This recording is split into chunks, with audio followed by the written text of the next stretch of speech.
Hello everybody and welcome to the stream. Still trying to hello Mr. Panzer. You don't have to be quiet yet. I'm not recording the podcast yet. Nice to see you. How are you doing? Right. Private citizen. Tonight I will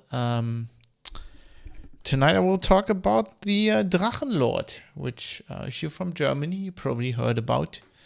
It's a story that's currently all over the press. If you haven't, you're in for quite a story. Prepared for the lurking mode. That's good. So I'm gonna start pretty much right away. I think, as the Mr. Panzer has alluded to, I'm gonna, of course, not interact with chat as much as I often do doing other streams because I'm recording a podcast. Radio. Let's arm all the tracks. Press recording. And let's see if everything works. That seems to have worked, has it? Yes. All right. Metal Leute, Servus und herzlich willkommen. Well, that works. Got some sound bites to play today, so I'm gonna make sure that works. Metal Leute. Sound bites to play today, so and this seemed to work. So I think we're set. Is he the Chris Chan of Germany? He's been compared to that, to him, her. I don't even know. See, I'm not up on all this Chris Chan stuff. I wasn't following Drachenlord closely previously, but this is very interesting. Yes, socially interesting, and it's interesting to me because of the hate speech angle. I think this is a very important case. And I think structurally it is kind of the same as Chris Chan, where basically his life has been documented on the internet, although he's largely been doing that himself. I don't know, Chris Chan's probably the same, I don't know. But it's, in his case, he's a very interesting personality, and I think a very singular personality. So I think his case is not like any other case anywhere. You may interject, although I'm gonna start this podcast right away. What do you wanna talk about, Mr. Panzer? You have the stage. I own the Primo Victoria in World of Tanks. That is correct. I also own a Kobe model. That's right over there.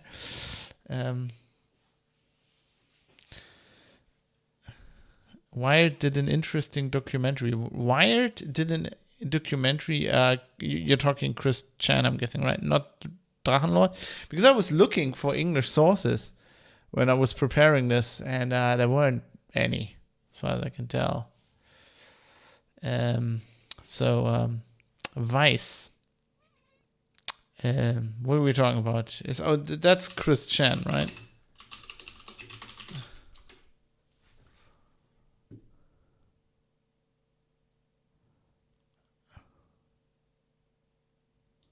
My tank, I've got no idea. Oh, I actually got it for I got it for my birthday from Dave and Mike and Niklas. So I don't even know how much it was.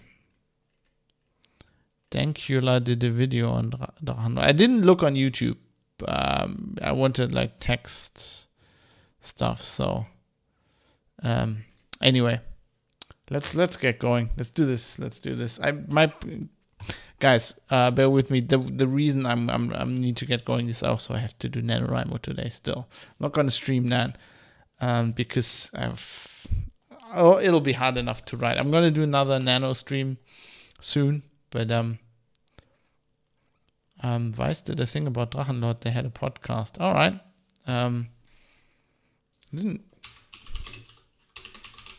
It's Vice. The fucking Google-fu can't be that bad, can it?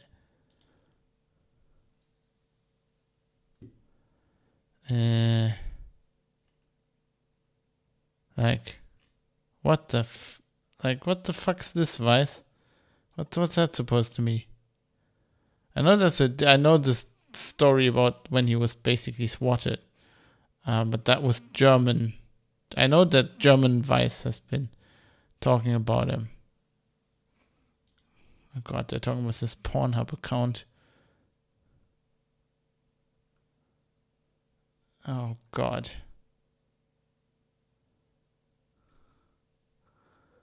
Oh, there are horrible videos, I can tell you that. I've seen some. Hello, Hendrik. How are you doing? Right, let's get into this. Let's record this show. Damn, got sidetracked. Don't know what I'm doing. Right, let's do this.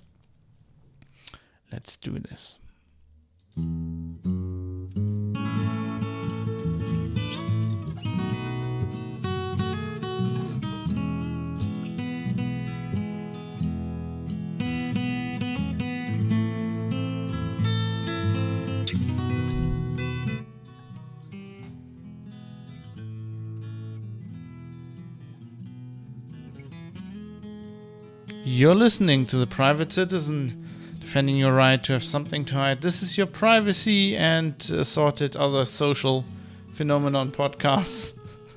This is podcasts. Fuck. Gotta redo that.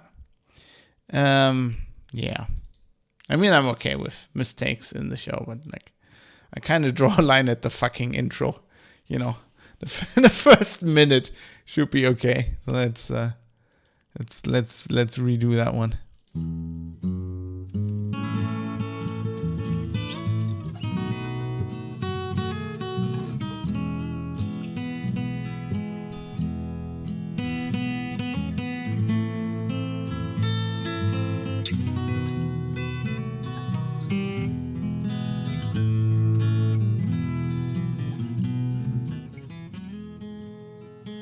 You're listening to The Private Citizen, defending your right to have something to hide, your podcast about politics, privacy, and all the other stuff that matters. This is episode 94 for Wednesday, the 27th of October, 2021. Lord of Dragons. Why does it say the 20th? What the fuck?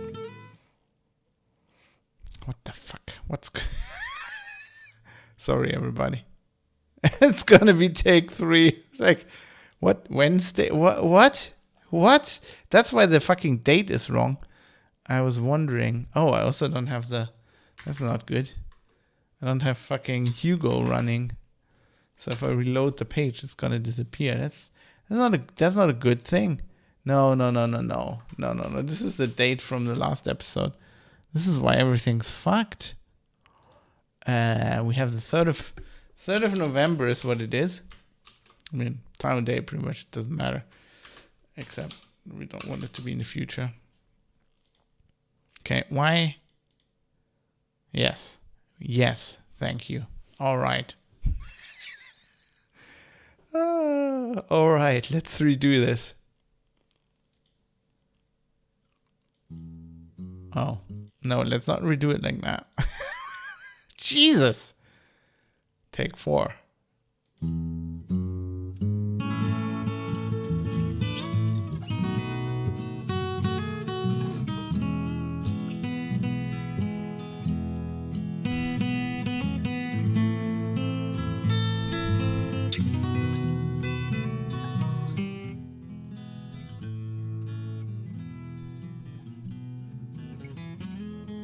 You're listening to The Private Citizen, defending your right to have something to hide. Your podcast about privacy, politics, and all other kinds of important things that are happening. This is episode 94 for Wednesday, the 3rd of November, 2021. Lord of Dragons. Hello, everybody. My name is Fab. I'm coming to you live from Düsseldorf in Germany.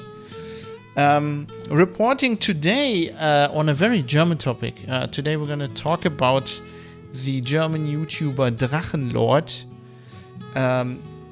In case you're in Germany, you probably heard about him. He was in the news quite a lot recently If you haven't heard of him, you're in for a crazy story. Obviously, I'm recording this live on Twitch, as always. And we were already talking a little bit before the show started. And, it's already been compared to the German Chris Chan. I don't know how correct this comparison is. I think Drachenlord is a one-of-a-kind person.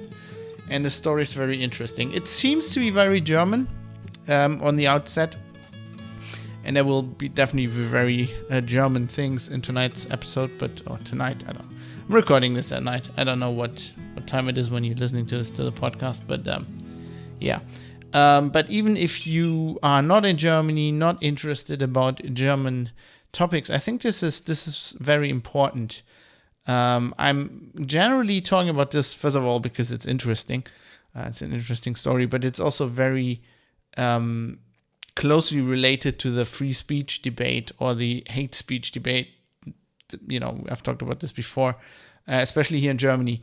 And I think it's going to be very important what society decides in this case will be an important precedent, basically, how we handle harassment online and bullying and, free speech issues and some hate speech issues.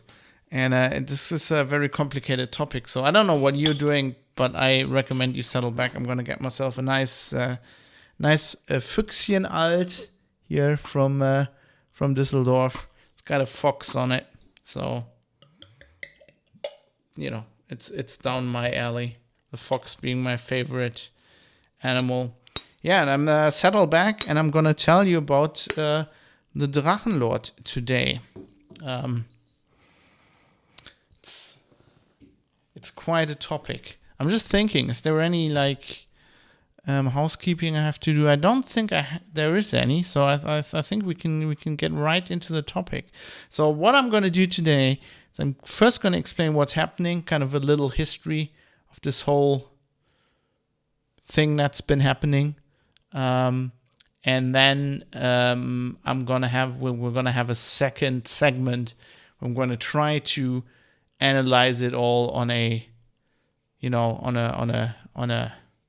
I would say global scale. Currently it's a German scale, but what does this mean for wider society and for all of us? So the first part is more of a interesting story and some food for thought, and the second part will be what are the actual issues. So let's get into the part where I explain to you what are we talking about today.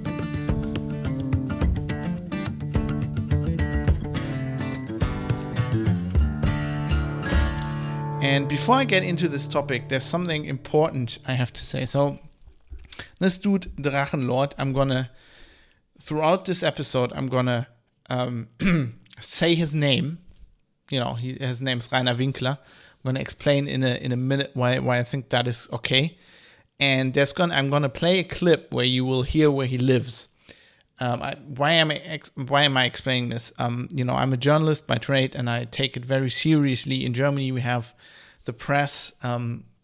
If they're good journalists, they usually adhere to a self-imposed press codex, we call it, where we, for example, if somebody's indicted but hasn't been charged yet, we don't say, we don't publish their name. Even if they've been charged, we probably don't publish their name. And we certainly don't tell people where people like this live, especially. I mean, the name thing, there's a thing in German jurisprudence called being a person of public interest. And if you're famous, basically, this not saying somebody's name when they get indicted or something happens and they're in the news kind of goes away. We kind of do that because they're not really, they're still private people, but, if you make your living by being in the public eye, if you're a politician or film star or whatever, it's kind of assumed that you give up some of this privacy, and you're certainly being compensated for that most of the time. Sometimes you can be a person of public interest even if you don't make any money from it.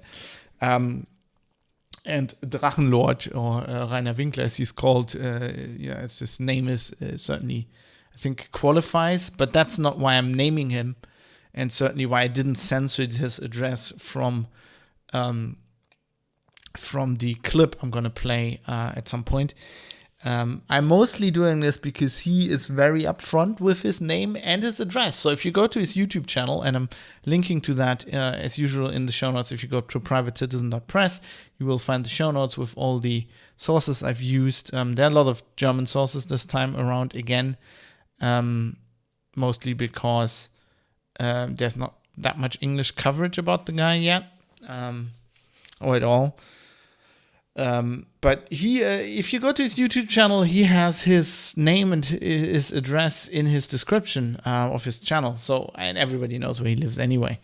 It's like simple to find that on the internet. But I wouldn't take that as a, like, usually I would have not given out his address. But since he basically tells everybody where he lives, and his address, I mean, there is a thing called Impressungspflicht in German. When you have a website like me, you have to put your address on there, but you can have a PO box, and he actually has a PO box, but he's definitely just giving out his straight address. So I just wanted to say that up front. That's why his address is in that one clip, and why I'm naming him. Because I think, I mean, he's doing that himself, so I think that's okay. Right, so let me explain who this guy is. So we're talking about just a guy who started making videos about 10 years ago on YouTube. I think he's created his channel in 2011, and he's just a metalhead basically, and he started making just videos for fun, where he talks about metal bands, or like the first few videos were just headbanging. He has a very special way of talking, I would say. He is very upfront with the fact that, I mean, most people probably wouldn't consider him very intelligent. He's very upfront with the fact that he went to what we in Germany call Sonderschule, kind of a special school. It's like a school for people with learning disabilities. He went to, he didn't go to primary school. He was tested after kindergarten and went to this, school for people with learning disabilities, and never really finished it. You get like what's called an individual certificate of whatever. That's like when you basically fail, you get that, so you can still say I finished the school, which is okay. I mean, it takes all sorts. He's also not the most sportive person. When he started his channel, he was already quite corpulent, one would probably say. By today's standards, he is probably clinically, no, not probably, he is. I mean, you don't have to be a doctor if you watch his channel. He's clinically obese. So he, from the beginning, gave people that wanted to attack him a lot of, I wouldn't say cause, but he was an easy target from the beginning. So at first he's just making videos for fun, and so he has this intro that everybody knows now in Germany. I think he starts his videos with metal Leute, which is metal people, and this is what he sounds like. So I'm gonna play a few clips during this podcast. They're all in German. If you don't speak German, I would urge you. Some of them, these are like a minute long. So you won't understand a word. With some of these clips, he's just shouting, so you don't understand much if you speak German either. So he's from Franconia. He has a very special dialect, so you might not understand him at all. But if you don't, I just wanted to, I'm playing this for atmosphere, right? I'm trying to explain to you what has happened and why this has happened. And this is a very, very a topic that's hard to understand, so I think you need some context. So just when I'm playing clips, and don't try to understand, if you don't speak German, just listen to the tone of his voice. There's one clip where you might learn a few insults if you know a little bit of German, some quite creative insults. But this is how he generally starts his videos. This is from a very, very early video. This is how he greets people. Metal Leute, Servus und herzlich willkommen. So he sounds like a nice guy. Right, he's a Maybe not the smartest guy, but he's kind of a nice guy. Now, he took some relatively haphazard steps on YouTube. His videos, let's face it, they weren't very good. Now, if you look at my YouTube videos from like 10 years ago, they're not very good either. It's kind of okay. That happens. But like his whole channel took a very interesting bend, because basically generally you look at YouTubers, everybody starts, unless it's like a produced channel, a guy who just discovers YouTube, or a girl, or whatever you identify as, I don't give a damn. You discover YouTube, right? You start making videos for fun, and at first you're shit. Like, you don't know how to cut video, you don't know how to do effects, it looks shit. That's normal. And then usually you have two kinds of YouTubers. Those who get better, and those who don't get better, and who realize at some point that they will not get better, and they just give up and go away. Now, Drachenlord is a very special guy, because I think he belongs to the first part. He's never really gotten better with his videos, but he just refuses to go away, which I can respect, right? So I'm kind of torn on this issue. Most people portray this whole issue in one of two ways. Either he's a poor guy and he's being bullied online mercilessly, and people should feel with him, have pity on him, or the other side is like, he's an idiot, he can't do anything, he's not good to anything, it doesn't work, why doesn't he just go away? I think, as we often discover on this show, where we like to think for ourselves, the truth is somewhere in the middle. I'm torn, because I personally was bullied pretty badly, I would say, at school for many years. So I have sympathy for him in this regard, because as I will get into, he's being mercilessly bullied, and I also respect his general attitude. So what happened is, he made videos, people didn't really like him, and they told him so, and but he kept doing them like he did. He was like, okay, I'm shit, I'm gonna stay shit, fuck off, and then it escalated from there. Now, I understand this issue. I feel pretty much the same way. I like his attitude, right? From the very beginning of me doing podcasts, you do podcasts, you're shit at the beginning, and people don't like what you're doing, and they tell you to go die. And I'm all for telling these people, fuck off. I've done this, now been doing podcasts for 15 years. Some people might say I haven't gotten better. I'm still going, basically the whole time. So, but, I'm all down with, you listen to this on your own accord. If you don't like it, go fuck off. Like, why are you here? And that's what he says as well. And I'm also like, he had people like show up at his house. So he's like, fucking, if you come up to my house and if you get in, go onto my real estate, like, my home, and then start insulting me, I'm going to bash your face in. And I completely understand that. I like that attitude. I had people in the past where I was doing podcasts or videos, and they were like, oh, you're like, haters, basically, saying, you're shit and calling me names. And I consistently said, you wouldn't be doing this if we were actually face to face. Because most of those people, back in the day, like, I don't know, Linux nerds, it was not, I'm not the most muscular and fit person. I'm trying to change that lately. So I've gotten a little bit of muscles. I've been working on it, a little bit, but I'm not the strongest guy. But I was like thinking, I'm mostly stronger than most of those.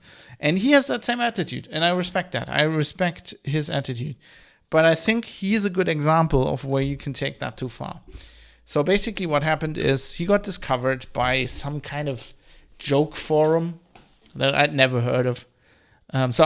This whole story, like, I knew his name. I knew kind of who he was. I knew him as kind of like the most hated YouTuber in Germany with a few other guys. And I said, like, I don't care, right? This wasn't the topic for me. And it just recently got in the news because he got convicted and he might have to go to jail. We're going to get to that at the end of the story. But now it's news, and obviously I'm interested. And I researched it, and I watched a lot more Drachenlord videos in last week than anybody should.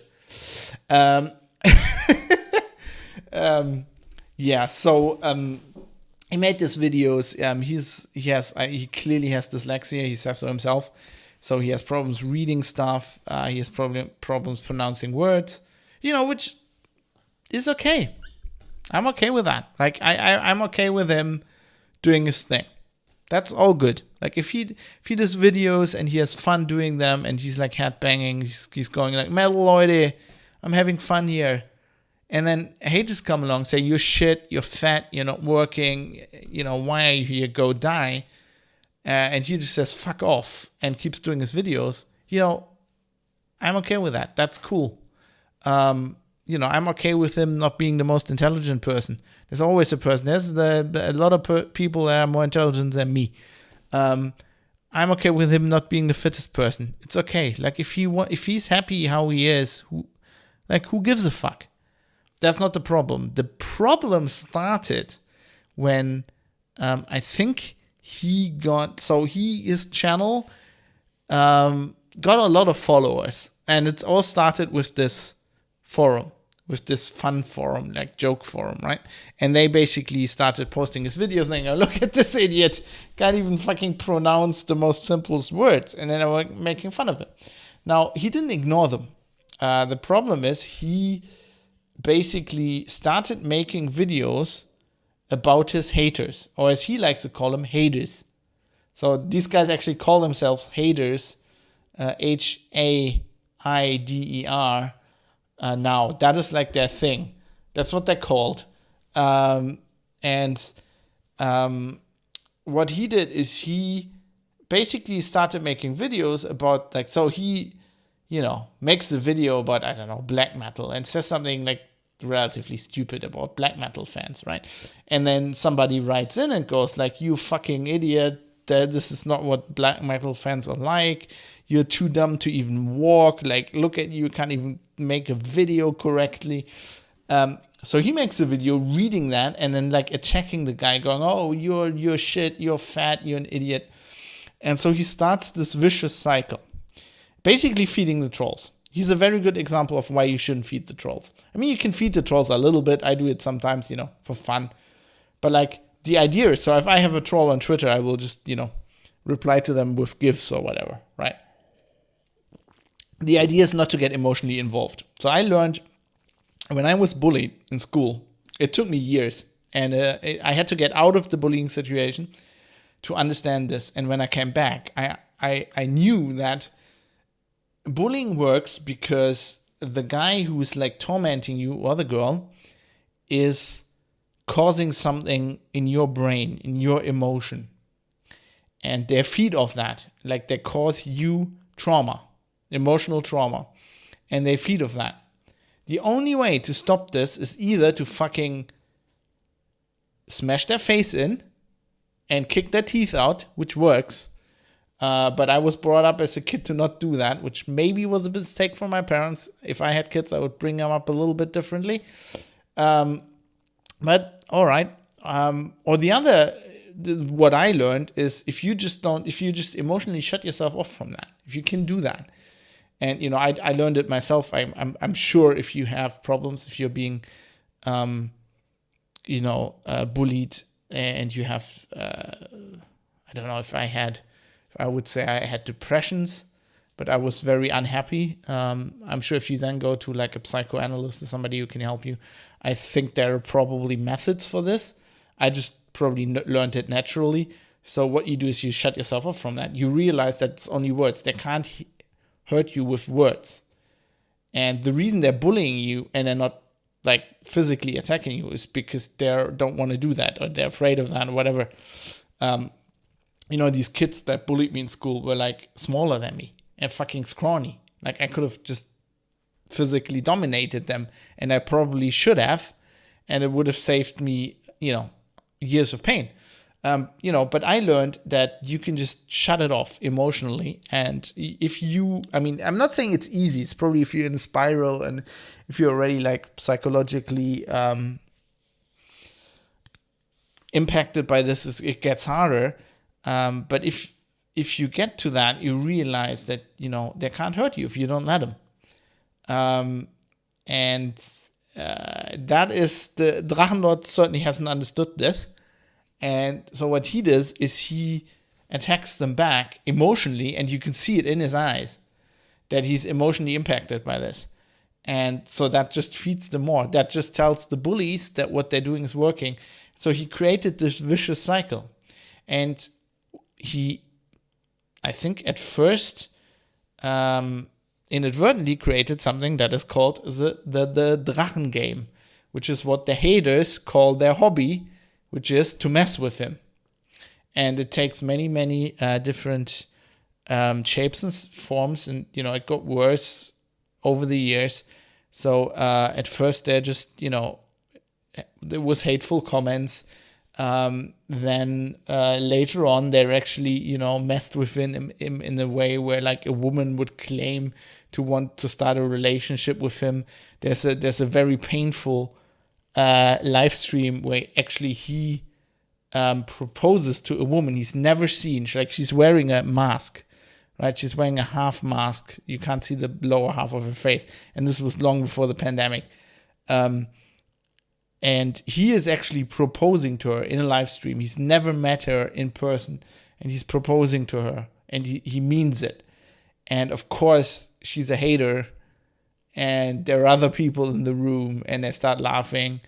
And he starts crying because he actually fell in love with her. And it's painful to watch. And that didn't happen once. That happens multiple times over the years. So they mess with him in many ways. But relatively early in his YouTube career, and when his channel starts picking up subscribers, and they're mostly haters. It's clear from the beginning that these subscribers are mostly haters. You can tell by like the mail he gets, and he actually reads in his videos the feedback he gets, that most of these people are just messing with him. And sometimes he doesn't realize, sometimes he realizes, I don't know. And so he picks up more and more subscribers, but they're all haters. So there's now I think in the beginning he was actually like celebrating this and kind of pushing it because he was happy to have subscribers. And he says this throughout the years, again and again, that he thinks, at first they'll all be haters, but the haters make videos about him, and then other haters watch it, and he gets more and more viewers. And he always thinks that in the end he'll get more fans than haters. And this has been going on for pretty much 8 years now. And of course, there are just many more haters. So relatively early, there is a situation where somebody, so he lives alone in a house. He inherited a house from his dad, and then at which very shortly after that, his mother and sister who lived with him in the house moved out. So now he has the house for his own, and he starts his YouTube channel. And there's a situation where people find out who his sister is and ring up with like a computer voice. And he uploads a now infamous video where he basically says, "Stop molesting my sister. If you have a problem, take it out on me."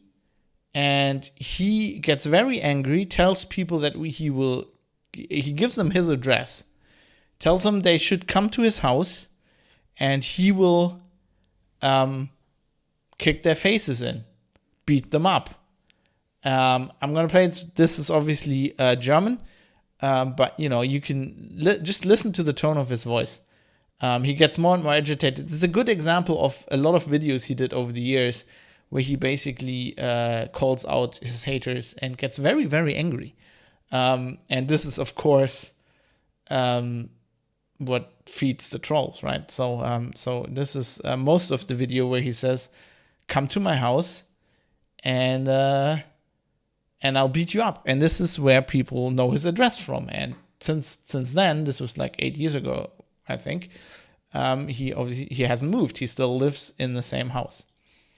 Irgendeiner. Ich weiß es nicht wer, es ist mir auch scheißegal. Ich weiß nicht wer es war. Irgendjemand hat meine Schwester mit einer PC-Computerstimme angerufen und gemeint, pass auf, ich weiß, wo du wohnst. Wer auch immer das war, traut euch, kommt zu mir als Schauerberg 8 in 91448 Emskirchen. Traut euch, kommt zu mir und legt euch mit mir an. Ich prügel die Scheiße aus euch raus. Wenn jemand meint, er kann meine Familie beleidigen oder irgendwie meint, jemanden fertig zu machen, ja, der nichts damit zu tun hat mit dieser Scheiße, ja, dann soll er herkommen. Ich schmeiß ihm so die Prügel raus, dass der nie wieder aufsteht. Ich habe keine Angst von euch kleinen Pissern. So in this thing, he says, ich schmeiß euch so die Prügel raus, which doesn't exist. It's basically saying, I will throw you with the beatings out, and it makes as much sense in German as that sentence does in English. So he's like angry, and he's calling people out, and he's in the very videos giving them more fodder. Und wenn jemand ernsthaft meint, dass ich nichts kann, nur weil ich dick bin und weil ich vielleicht der Kasperler bin für euch, ich sag euch was. Kasperle. Also, he uses a dialect that sounds very peculiar to anybody who's not from Franconia or Bavaria. Mettler sind wesentlich stärker als billige kleine Kacknazis. Traut euch, kommt zu mir und macht mich fertig, wenn ihr meint. Aber lasst andere Leute da raus. Das ist genau die Scheiße, auf die ich keinen Bock hab. Und wenn einer meint, meine Schwester anzugreifen oder meine Familie oder Freunde oder generell irgendjemanden und ich bin in der Nähe, ich prüge die Scheiße so aus ihm raus, dass er nie wieder aufsteht. Und ich schwöre euch, ihr habt keine Chance. Traut euch, kommt zu mir. So you can hear how emotional he is. And I understand the impulse. I've been at this point, when I was younger, I was a lot more impulsive, believe it or not. And, you do something like a podcast. You spend like 8 to 10 hours every week doing a podcast that's for free, right? Because you believe in something and there's a little bit of, egomania involved, of course. You have a big ego. The guy has a big ego. I have a big ego. That's why you're on the internet talking to people. But, you do all this work for free, basically. And then some little idiot comes along with some dumb comment because you just, in a 2-hour podcast, you misspoke once, right? You said something wrong you didn't notice. And everybody just goes, oh, he's an idiot. You can't even fucking blah, blah, blah. Like, I understand the impulse. And there were people who were such assholes that I was like, I'm going to fucking, if you ever see you, I'm going to beat your fucking face in. But, like, you have to, like, even I was very impulsive when I was younger. I'm still sometimes, but I'm reining it in, right? You have to rein it in. Like, you can't, like, even I, like, you can't fucking go and post a video with your address on the internet. And, I mean, you took it down relatively quickly. But, of course, it's everywhere. It's everywhere to this day. So I can understand his impulse, and I sometimes feel really bad for him. Terrestrial Sim says that proposal scene is so cruel, even as audio only. Yeah, that's why I haven't included it.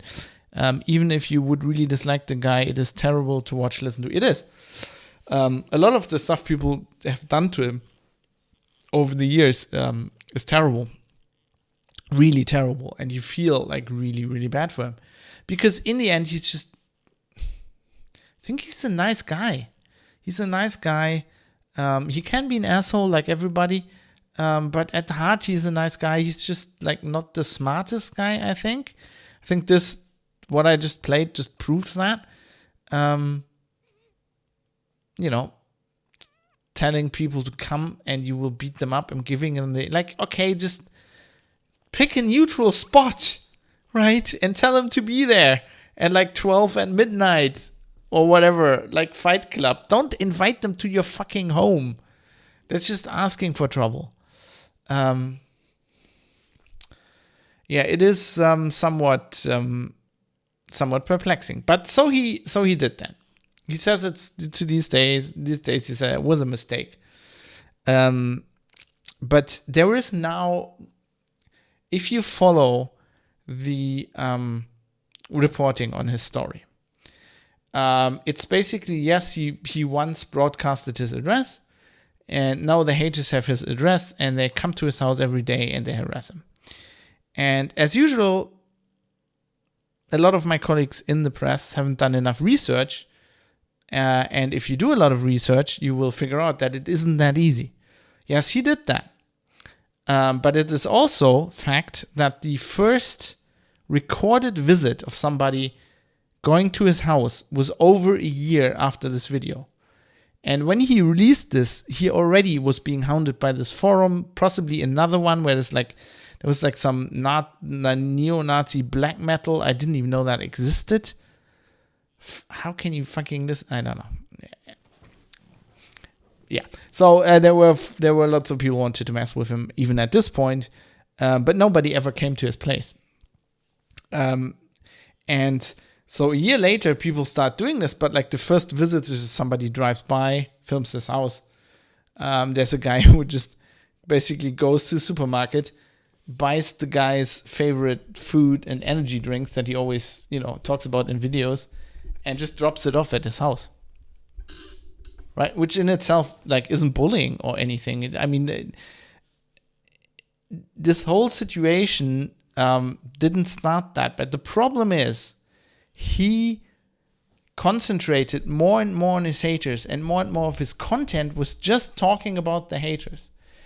Where to this day, like, if you watch him now, and of course he streams more on Twitch these days than he is on YouTube, but like, I would say 90% of his content concerns haters. Even when he does a Let's Play and plays a video game and streams that, he invariably talks about his haters because, they come by and you hear him in the background. So here's the problem with his house, which is called the Drachenschanze, which is, I guess, implies, Hitler's command bunker was called the Wolfsschanze. Schanze is, verschanzen in German means to like fortify yourself. So he has this house in a very small community. It's a community in Franconia, Middle Franconia, which is in Bavaria, which is in a tiny hamlet where only 40 people live. And there's like a road that goes through the village, like normal German villages will have this, highway that goes like country road that goes through the middle of the village, and there's a corner in the road, and that's where his house is. Right, there's his house right there next to the road. It's a house, several side buildings. So he's like, first of all, he's exposed. Like if you stand on the road, you're right next to his house. And the road is public, property in Germany, so you can be there, even if you're not allowed to be on where his house is, but this entryway is right next to the road. He's in a very small town, like hamlet even. And that this all creates problems that we're going to talk about in a bit here. But like, anyway, so his address is basically out there, and he keeps like, instead of doing videos about, I don't know, what he loves, metal, standing with his sword in the forest or whatever he did before he started concentrating completely on the haters, he just keeps talking about them, and he keeps baiting them. And he talks about them, and then in the videos where he talks about them, he insults them. He can't pronounce words, so people hate on those videos, and it's like this vicious cycle. So people start visiting him, and they start basically standing across the road from his house and shout insults. And instead of ignoring him, he comes out of his house and then starts shouting at them. And in some cases, there's physical altercations. He calls the police, and it gets worse and worse. And so the problem is, at some point, he starts streaming on YouNow,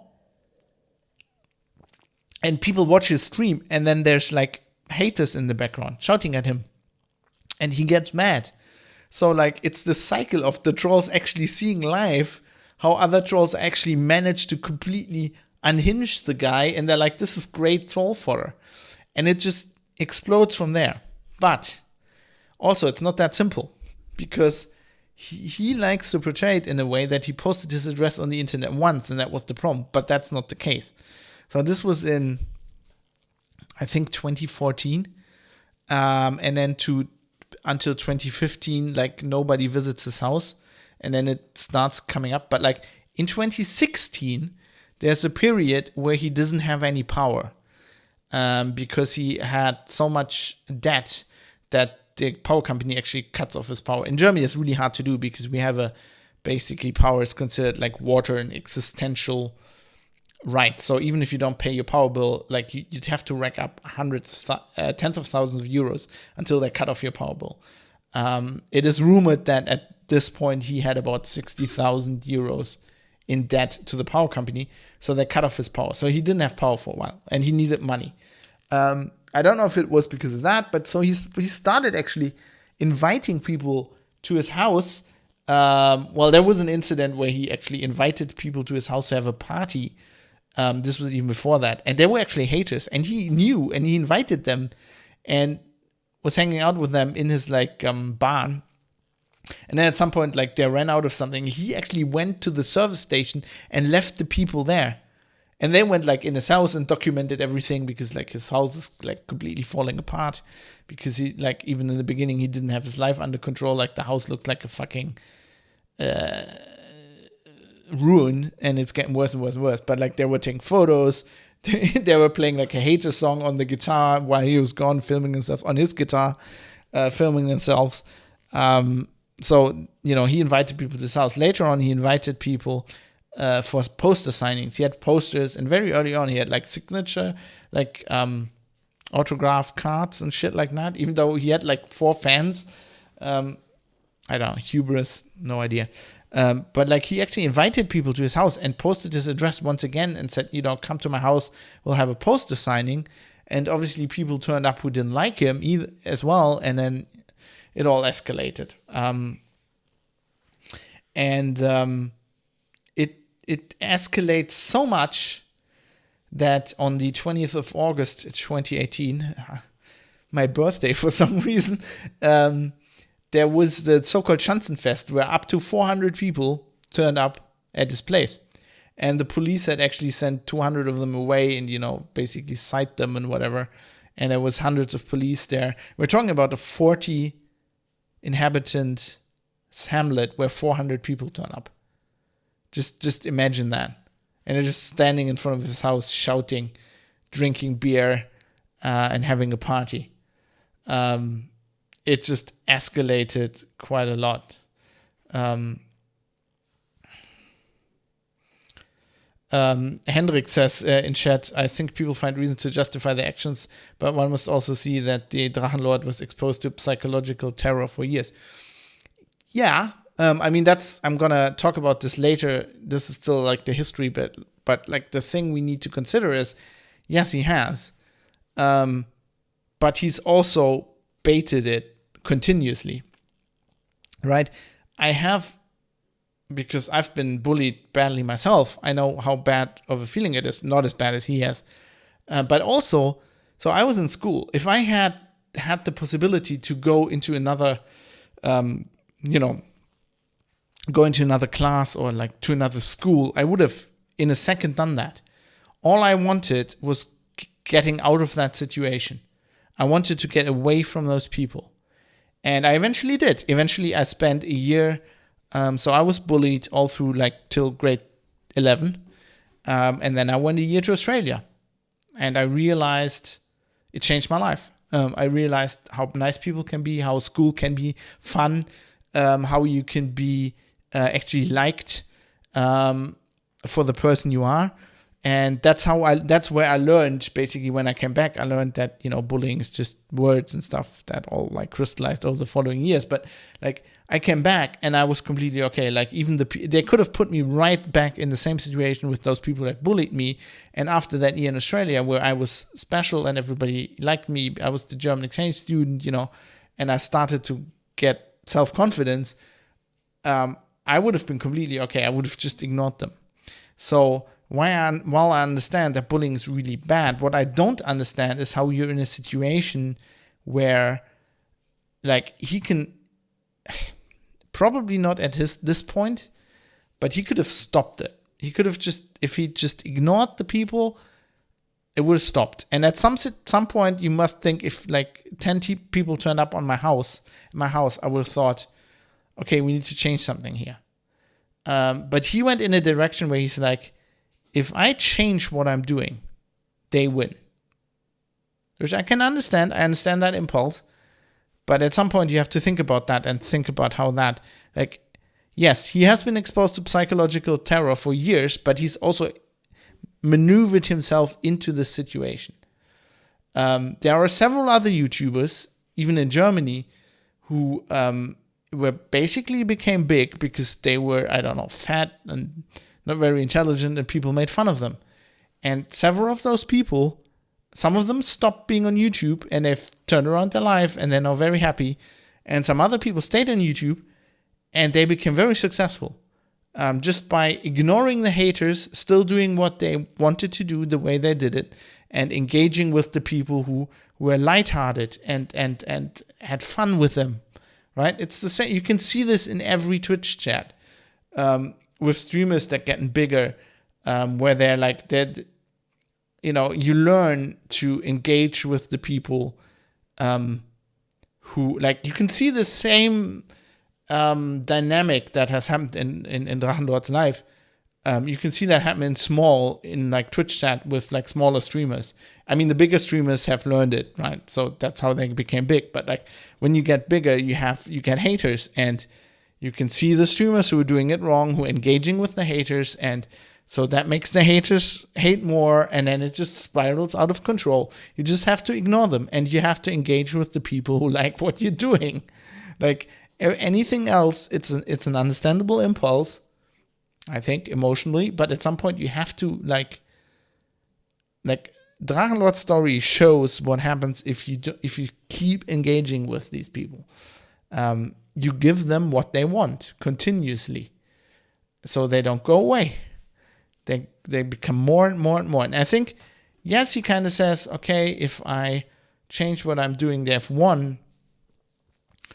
But on the other hand, that is just, I don't know, how would you call that? Is that just like idealism? It's not like,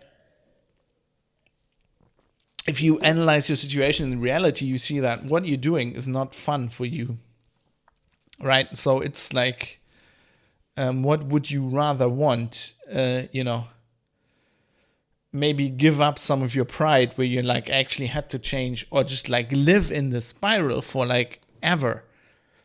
And that's what he's doing. Anyway, so it got worse and worse. People turned up at this house in the hundreds at some point. And at this point, like, there are several visitors each day. People turn up at night. People disturb the neighborhood with loud noises. They throw things at his house,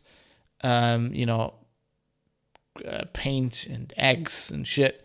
But also because he constantly keeps coming out of the house. So there's people standing on the other side of the road, which you're allowed to do in Germany, and shout at his house. And they shout, Rainer, come out. And he's like, he comes out and starts shouting at them. So I have an example of what this sounds like. So they're very different people. They're obviously like very malicious people. There are people who are doing illegal things, and there are people have been convicted for doing, destroying his house and, destroying his property. And there are people who are like this, who, they're basically just sarcastic. They're shouting at him. He comes out. He insults them very, very badly, and they're just being sarcastic. So this is what it sounds like. You might from Mr. Winkler, you might be able to pick up some very, very spicy swear words in this. Ach Rainer, wir sind doch ganz friedlich. Herr Winkler! Jawohl, Rainer. Verpiss dich, du Angeber! Wir sind doch keine Angeber. Du Handy aus der Hand und führst direkt gerade ein. Wir sind doch Kundschafter des Halt dein Friedens. Maul! Wir sind Kundschafter des Maul! Wir sind Kundschafter des Friedens. Ein Haufen Müll von Kindergarten aufgezogen und nirgendwo irgendwas erlebt. Wo lernt man denn sowas? Erbärmlicher, dreckiger, verfickter, asozialer Spaß und hast hier einen Scheiß zu suchen mit einer Kacke. Was denn? Wir wollten dich noch auszeichnen für deine harte Arbeit und... Sollst Maul halten. Aber Du Rainer... hast hier kein Recht und kein Aber und kein Rainer schon gleich gar nicht. Rainer, komm! Herr Winkler! Du Hurensohn! Mein Name bedeutet mehr als deine ganze Existenz, die deiner Familie und sämtliche Menschen, die dich erbärmliche Wichser kennen. Hast aber gut hingekriegt, was dein Erbe angeht. Also alle Achtung. Du hast genau 20 Sekunden, bis ich reingehe, meinen Schlüssel hole, rauskomme und dir den Schädel spalte. 20 Sekunden. Halt dein Maul! Kannst du bis 20 zählen? Verfickter! Kannst du? Kindergartenscheiße haben, oder deine Frau über den Kopf in Vollzüge. Also.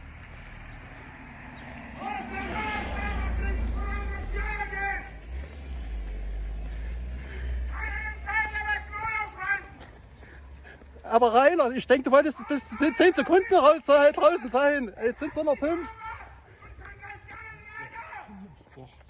Aber Rainer, das kann auch nicht so sein. I mean, they're clearly tormenting him, but on the other hand, they're just being sarcastic.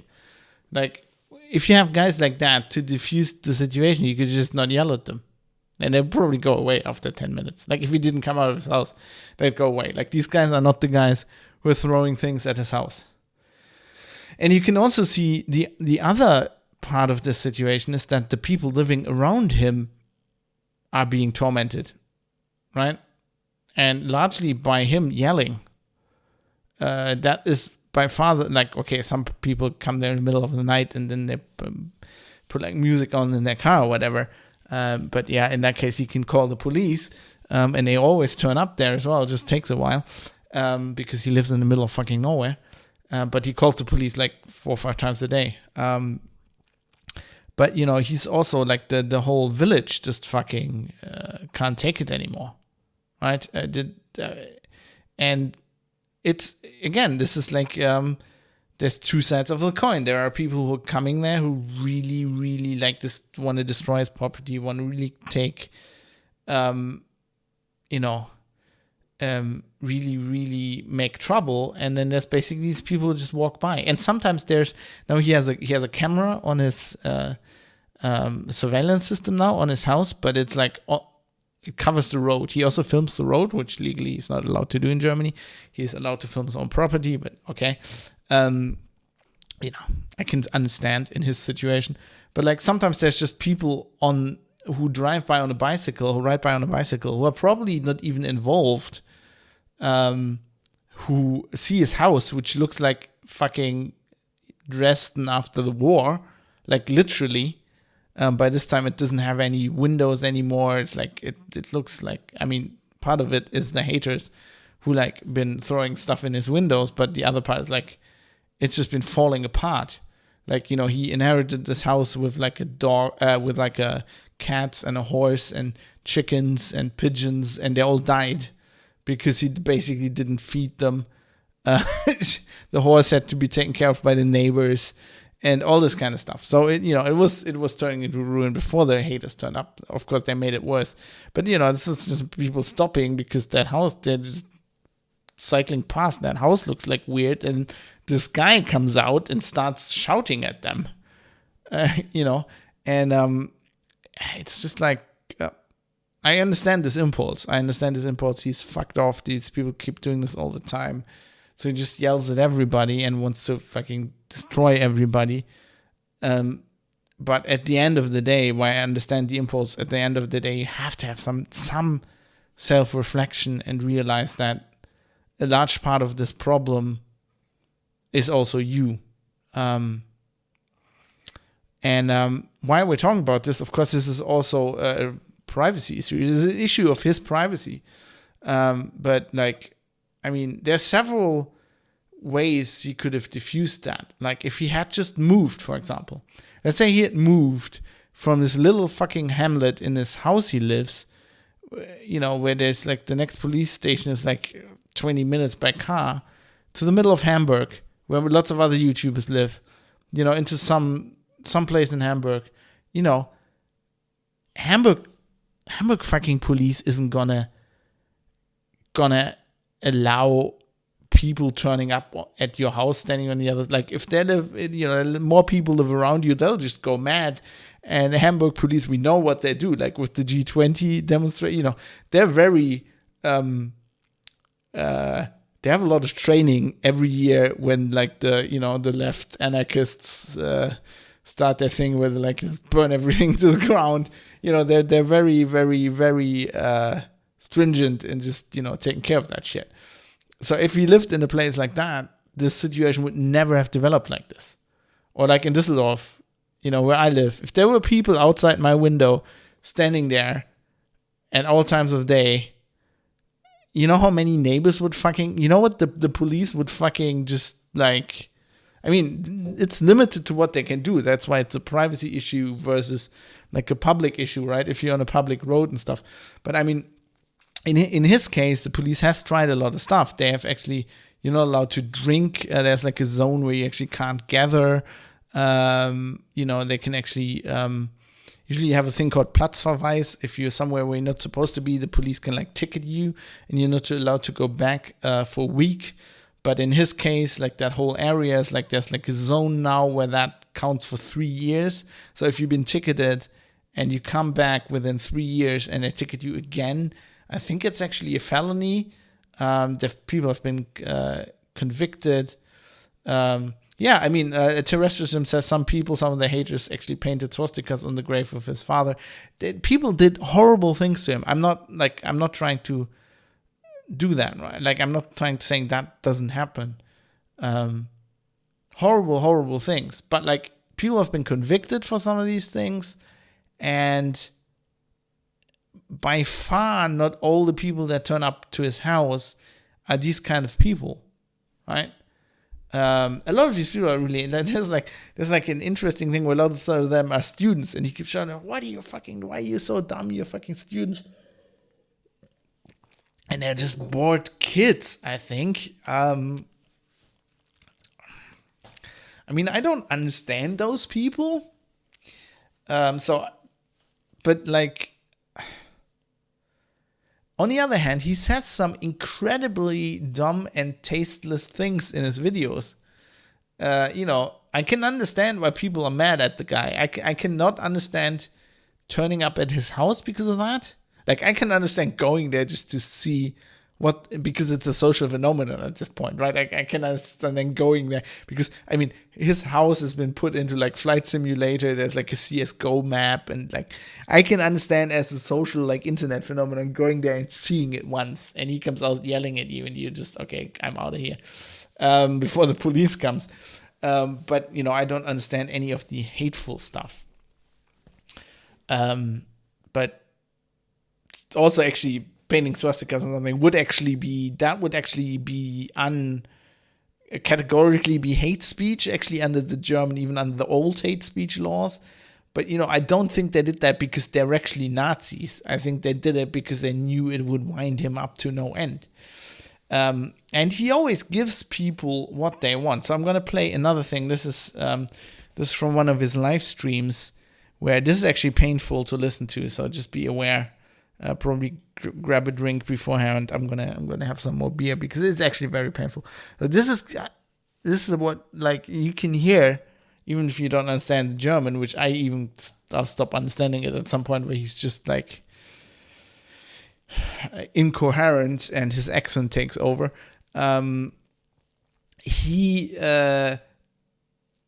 You can see how he falls apart, and also be aware this is quite low at the beginning, and then he, at some point, without warning, I'm probably going to pause it before he starts shouting. So don't freak yourself, especially if you're listening to this on your commute and in your car, whatever. Like, be prepared.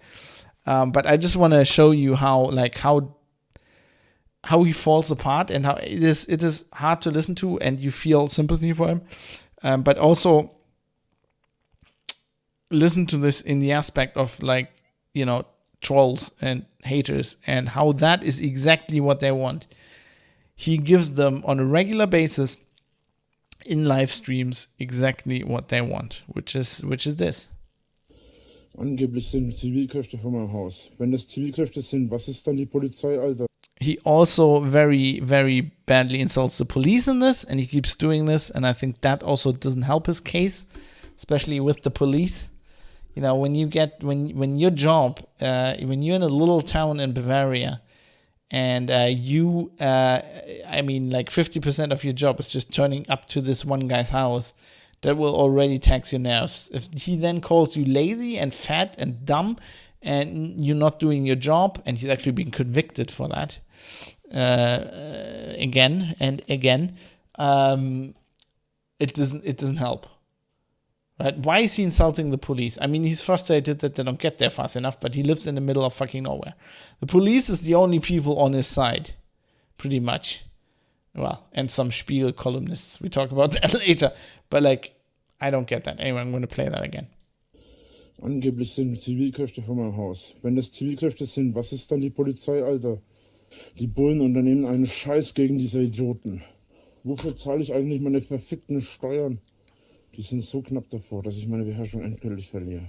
He also interestingly mentions that he's paying taxes, and why is he doing that? Which is interesting because, as far as we know, he's not paying taxes.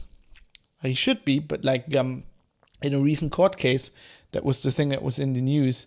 His probation agent actually mentioned that they tried, the probation organization, like the government people, were trying to tell him, explain to him that if he's a YouTuber, his taxes are not paid by YouTube in the US, and he needs to pay taxes in Germany, which he apparently doesn't do. And he makes, I don't know, between 3,000 and 6,000 euros a month on YouTube and probably a lot more on Twitch. I don't know. Seit 6 beschissenen Jahren sage ich, die sollen ihren verfickten hässlichen Arsch hochkriegen und was gegen diese Idioten unternehmen. Nichts ist passiert. Hüter des Gesetzes. Für den Arsch. Bis auf ein paar wenige Ausnahmen unternimmt jeder einen Scheißdreck. Ich weiß gar nicht, warum ich überhaupt noch bei denen anrufe. Okay, now it'll get loud. Now you'll hear some people shouting in the background. He's sitting on his sofa streaming. People shouting in the background, and he will get very loud. So just be aware of that. Wenn die keinen Bock auf ihren Job haben, sollen sie sich einen anderen suchen. Warum ich gerade so extrem angepisst bin, ist, dass ich überhaupt nicht mehr schon verlieren will. Halt! Deine Fresse! Jeder, der sich fragt, warum ich nicht aufhöre, das ist es wert. Weil jeder andere, der so angegriffen wird, dadurch sieht, dass man es kann. Oder mich niemals besiegen! Ihr habt da drauf! Ihr seid nichts! Außer Scheiße!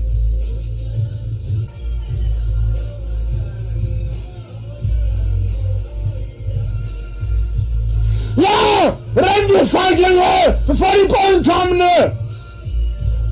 Ihr Feigenbastarde! So I think that's very painful to listen to, because you can tell he's in pain. You can tell the terror he's been going through for years. But at the same point, that he's doing that in a live stream. He's giving these people exactly what they want. They will never stop. Sorry about. Hendrik says in chat, sorry about you guys. I gave you fair warning. I said he's gonna get loud. The guy, has good lungs. Well, at least when he's shouting. So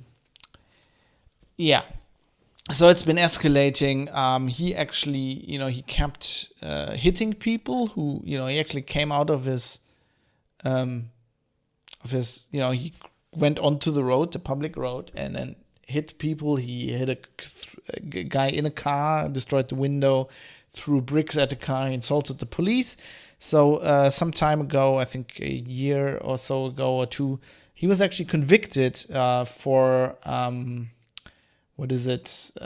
aggravated assault, I think, and he was put on probation. Now, he kept doing that, and there was a recent court case, which is why it's in the news, this like 2 weeks ago, where he was convicted again. And the judge in that case actually said that he was actually assaulting people a month after the first conviction, and that made them very mad, the judge. So in Germany, if you do something like this and you've never... even anything up to generally manslaughter. Like sometimes it's the case even with rape, which is problematic. But if you get convicted and you've never had anything on your record before, usually in Germany you'll get probation. So the time that you would spend in jail will be probation time, and you will have to report to probation officer, and you have to, that'll help you get your life back in order. And if you don't do anything illegal in that time, it's all good. If you do, you probably go immediately back to jail. I don't know why he didn't go back to jail, even though that was after it must have been in his probation period. I don't understand that. But the thing is, he now got convicted for aggravated assault again, because he kept hitting other people again, and he insulted the police and other stuff. Well, that's not, that's insulting, but like it was all bundled together. But in Germany, if you get convicted for the same crime twice, you actually never really, the second time you don't get probation. So he was sentenced 2 weeks ago, I think, or about a week ago, for 2 years in prison. The state's attorney wanted 2.6 and appealed this ruling, so it's not, as we say in German, rechtskräftig, it's not enforceable. His attorney also appealed, but it's generally seen as a risky move. It is so in a few months there'll be another case at a higher court, and it seems likely that he will be convicted again and maybe get more than 2 years. It's very likely that he will go to jail, and I think at that point the case he will not be able to appeal again, and the case will be enforceable, and he'll have to go to jail for 2 years or whatever he'll get. Now, people are saying, like, why does he have to go to jail? Why don't the people that are tormenting have to go to jail? Some of them were convicted for, like, entering his properties. Some actually went to jail. Problem is, often they yell at him. They maybe insult him, which isn't even a felony, I think, generally. They insult him. He comes out of his gate and fucking starts hitting them. It's not like that they hit him first. So it's, from the point of the law, it's quite understandable. Now this puts the haters, the people bullying him, at an advantage. But that's how the law works. So some of them actually broke into his property, and even in Germany, then you can't just hit people to defend. You basically have to be in danger. Your property or your life has to be in danger, and then you can defend yourself, and then you probably get off. But even if that was the case when people entered his property, in his case, it would be hard to get off based on that, because basically he keeps provoking them. And it's very easy to prove that he provokes people because he puts it on video on the internet. So, if he says, come to my house, I'll beat you up, and then somebody turns up on the other side of the road and he says, come in here, you're not man enough to come in here and face me, and the guy comes in, and then he beats him up. And then he says, my life was in danger, and then any judge will say, dude, you just invited this guy over. You can't really... also, he didn't have a weapon, and it looks like you're fucking beating him up. So I'm in a mind to convict you. From the law situation, is quite understandable. Now there have been. Why am I talking about this? Mostly, it's an interesting story, I think. One thing I didn't mention, this guy, Rainer Winkler, Drachenlord, is considered to be the first guy to be swatted in Germany. He was in air quotes swatted twice. In Germany, you can't really swat people, because if you call the German police, they're not going to send the SEK, the Sondereinsatzkommando, which is our equivalent of a SWAT team, just out and they kick your door in. They send normal police, even if you say, oh, they're fucking terrorists and they're shooting with the Kalashnikov. They'll just send the SAK gets ready and they're probably on the way, but, some normal police will turn up first and they're like, there's nobody shooting with an AK here, right? And then they just don't beat your door in. What somebody did was actually call a fire brigade, and they were about to kick his door in. So that was generally considered to be the first swatting in Germany. But anyway, now why am I talking about this? A lot of people are using this and saying, look, we need to reform hate speech laws. This is hate speech. This is cyberbullying, or as we call it in Germany, mobbing. It's kind of like handy. It's an English term, but we use it differently because we are morons. Cyberbullying. And there has been a very much discussed column by Sascha Lobo in The Spiegel, recently where he, when Drachenlord was convicted, he wrote a column. I'm linking it, Private Citizen Press, links in the show notes. If you read German and you want to read it, Sascha Lobo is a well-known tech columnist. You might have, even if you're not in German, seen he's very recognizable. He has a red mohawk.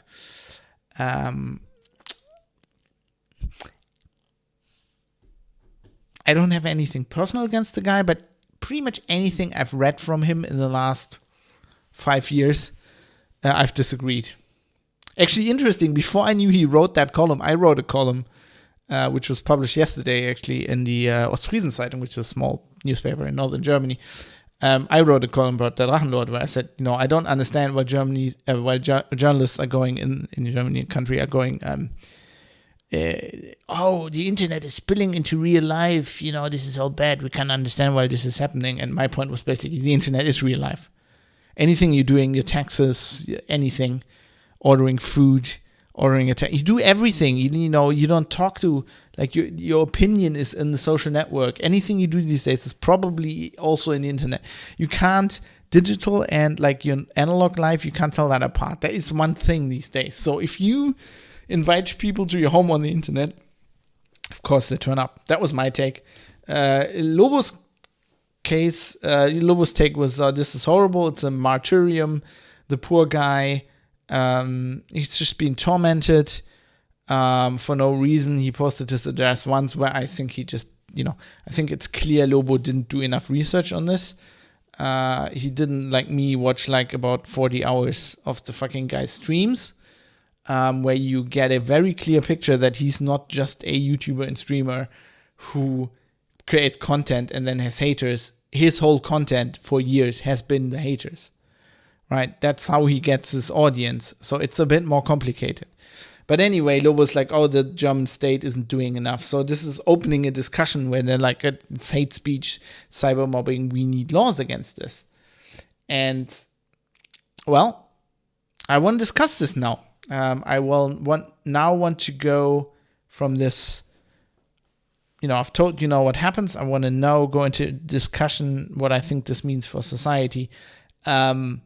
I got some links. There's a German website called Drachenchronik, which has pretty much all of his videos.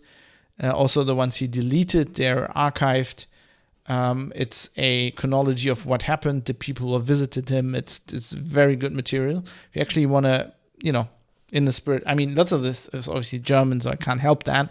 But in the spirit of the show, if you can read that, if you're German, don't just believe what somebody says on the internet, including me.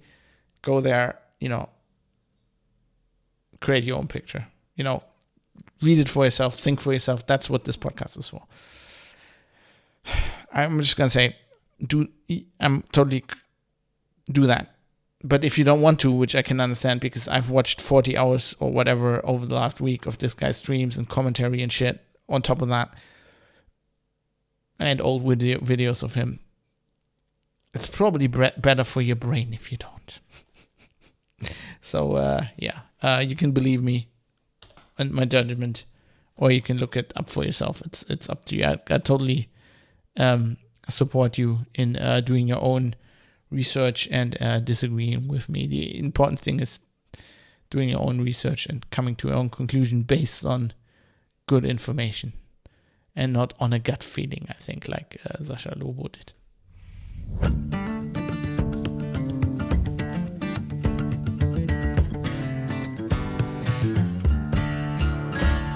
I mean, it's easy to see where that gut feeling comes from. The guy is a nice guy. I even like his voice.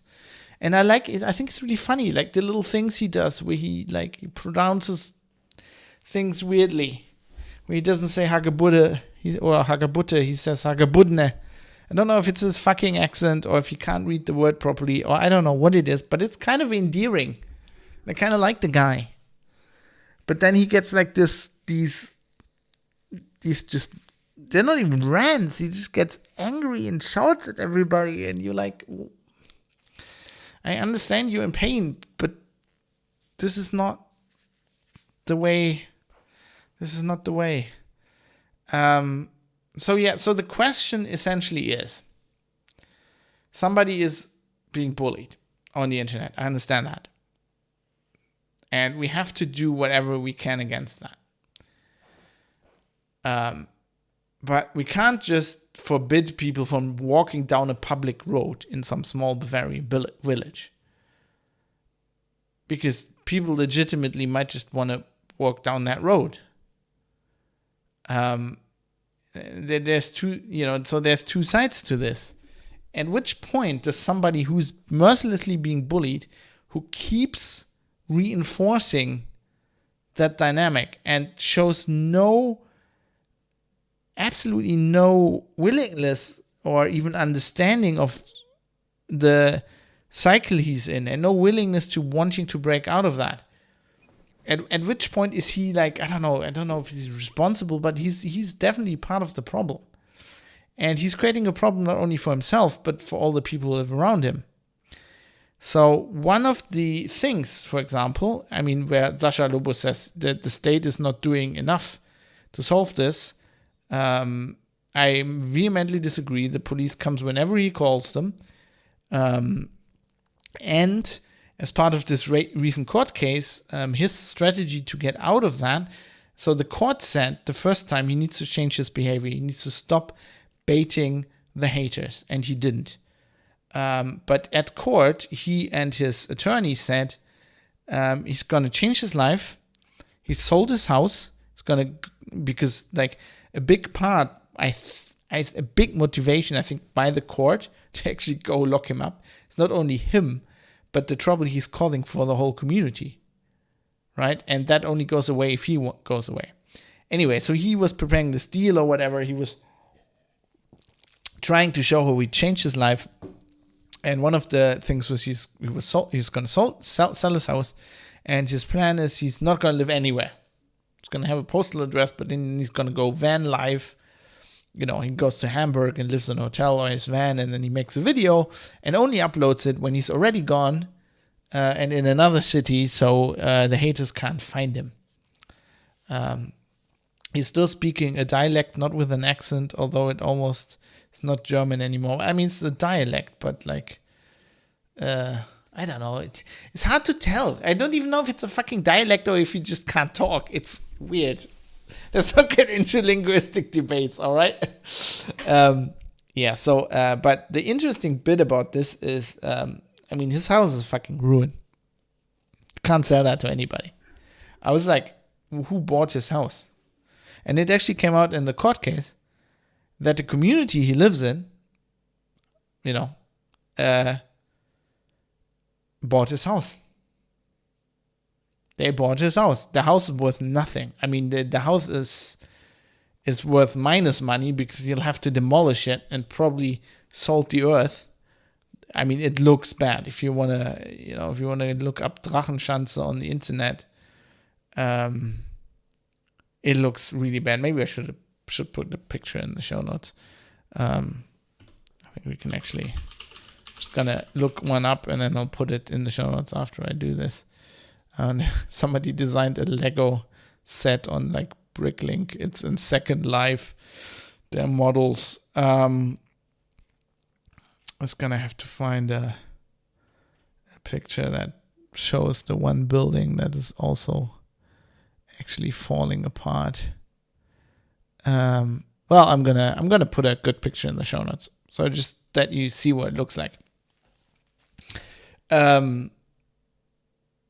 It's worth nothing. The real estate is worth money and whatever, but like basically I think the council bought it to get him to move because like his neighbors are going mad, and they actually complain to the police, of course, because he's shouting loudly. He also plays loud music when he streams and stuff, and he just doesn't give a crap.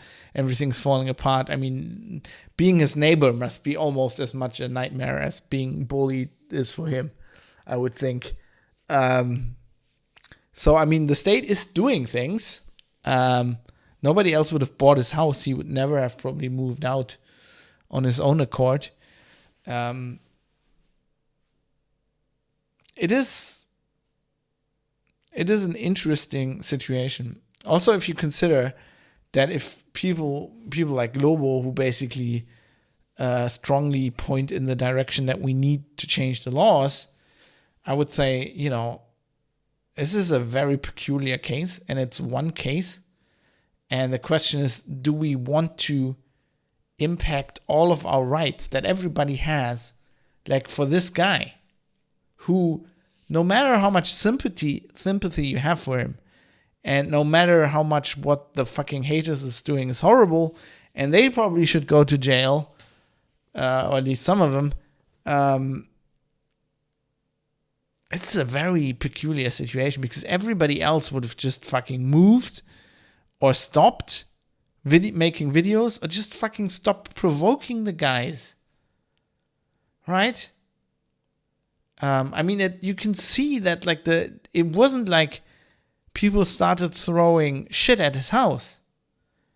People started turning up, with a beer in hand on the other side of the road, shouting at him. He came out. It escalated. It escalated again and again. It got worse and worse and worse and worse and worse. Like a spiral of fucking misery.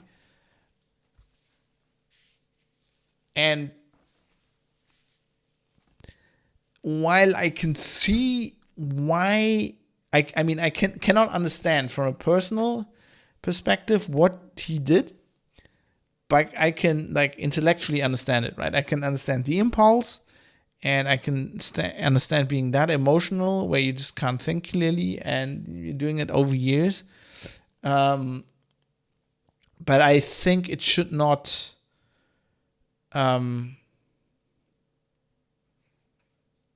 set social precedent. If there's a guy on the other side of the house yelling your name, so the guy you heard in that one clip, where he's basically saying we are representatives of peace, and he calls him Rainer. Then the guy goes, "My name is Winkler. Use my last name, you cunt." The guy is being sarcastic, but how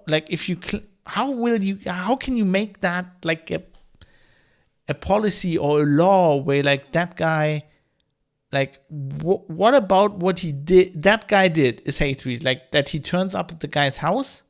He could be a fan wanting to visit. He also had fans visiting. He has fans.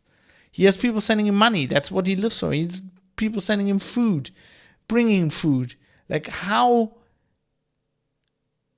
That's not a thing the law can if you can agitate somebody just by being in his presence and calling his name. That's a delay. How can you outlaw that? I don't understand. I don't understand what people want to do. And there's so many behaviors, right? So, baiting the guy, a woman, so he started uploading videos of himself masturbating on Pornhub under his real name. And so a woman contacted him and said he's hot. And then they had this whole month-long thing. And she basically baited him or catfished or whatever you call it. And it ended with she wanting to visit him and two guys running up, and one guy throwing coke over him and the other guy throwing flour over him. And why I can see that's an assault or whatever, you can prosecute that. It's not really bad, but yeah. But the other thing where she's pretending to love him and have a relationship with him over WhatsApp or whatever, and messing with him emotionally, how can you make that illegal? Right? Lots of people do similar things as revenge in relationships, and especially teenagers, and drama and shit. You can't the poor guy. Yes. But you can't make that illegal just because, let's be completely blunt here, because that one guy is that dumb. That this shit keeps happening. It's not the only time. There's been leaks of his fucking, because he leaks his own WhatsApp chats sometimes. And there's leaks of him like having 3, they call him in the game, they call them Bärchen, because the first woman who did this named herself Erdbärchen. He has like 3 girls or people pretending to be girls, like catfishing him at the same time. At what point do you realize that you can't, like, I don't know, can't have these kind of relationships anymore over the internet because everybody's just fucking out to get you? Terrestrial Sims as well, it's his father's house where he probably grew up. I wouldn't like to sell that. Good point. It is his father's house. He grew up, he said that. But like, it's a fucking ruin. And he can't maintain it, right? Like, even if with people throwing shit at it. It was like before the first guy visited, like the very first visit is just somebody posting pictures in a forum of his house and going, I just went there.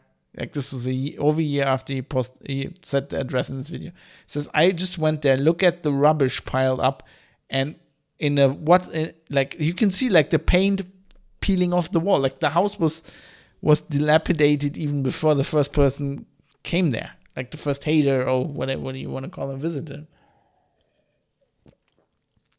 It's and he just like you do some research into this and you just go down the fucking rabbit hole. I mean, I've seen things I didn't want to see. Right? You go like, all right, so the guy did a video on some like XXX site that was before it was on Pornhub, probably doesn't exist anymore. And there's a video of him, and it's not faked, where he's naked, and he talks about his sex doll. And then he proceeds to fuck his sex doll in several positions and talks dirty to it. And I think it's serious. It's not self-irony. It's a very corpulent, naked guy having sex with a sex doll. And you're like, this is at a point where he had like, everybody hated him already. Why are you doing that? Why are you uploading that to the internet? Like, it's not even self-irony. It's like, do you want to hurt yourself? Right? With all the sympathy, this is like where my brain just goes, I have a lot of empathy. People might not realize that, but ask anybody you know. I have like a lot of empathy. I actually can't, like a lot of things I can't see, like blood or people getting hurt. I actually can't, like I get like, I feel pain when I watch that in movies. Like really, to some point I can't watch it. Like I can't watch like operations and shit because I'm like my imagination just goes wild and my body just imagines that would be happening to me. So I have a lot of empathy, and I have a lot of empathy with the guy. But at that point, I just go, sorry, I'm out. I can't. I don't understand why you did this. I don't. I went deep. Literally, I went deep. Like that's what happens when I do research. I literally sit there at 3 a.m. watching this shit.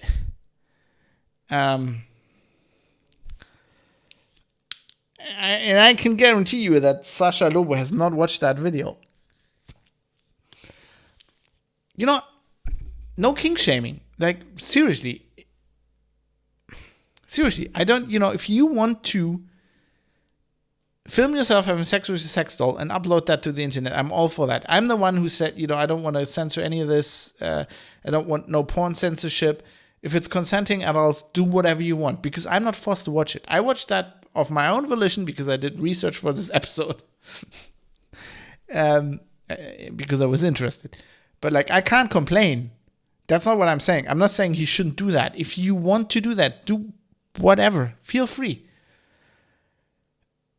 But you can't do that when, like, what I don't understand and what I don't approve of is doing that when you already have a history of people fucking bullying you and you've been complaining for that for years, and then you do that, and then you complain when people see the video and fucking like make memes with it. You posted it on the fucking public internet.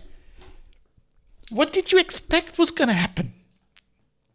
Right? I whatever your kink is, if that's your kink, fucking do it. But don't go complaining afterwards.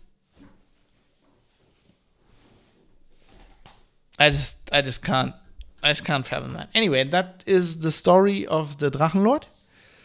And yeah, I think it's gonna, I don't know what's gonna happen. He's probably gonna go to jail. I'm gonna keep you updated on that if that happens.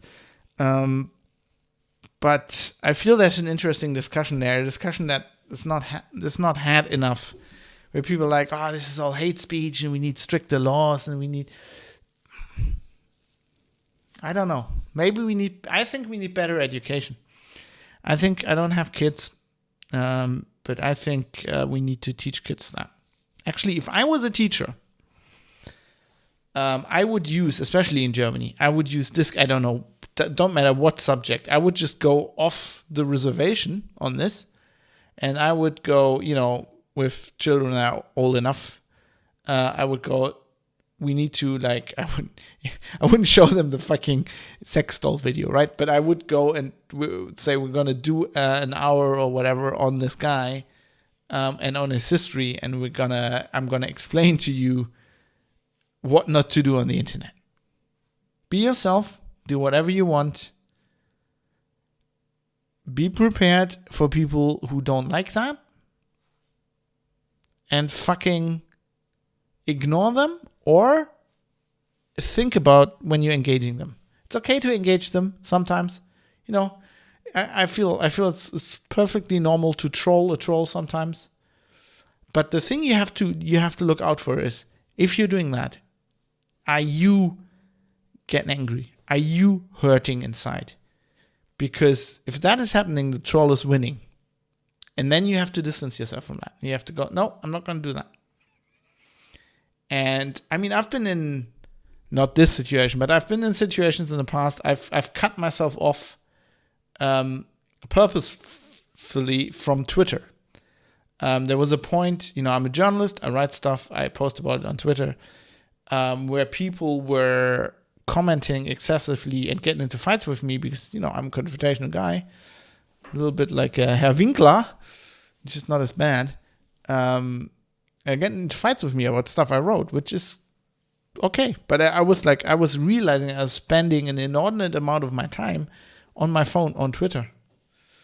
And I don't want to cut myself off from feedback, so I didn't do a thing that a lot of other journalists did and other people did, were like, I'm deleting my Twitter account. I can't do that because, I need to do research, I need to contact people.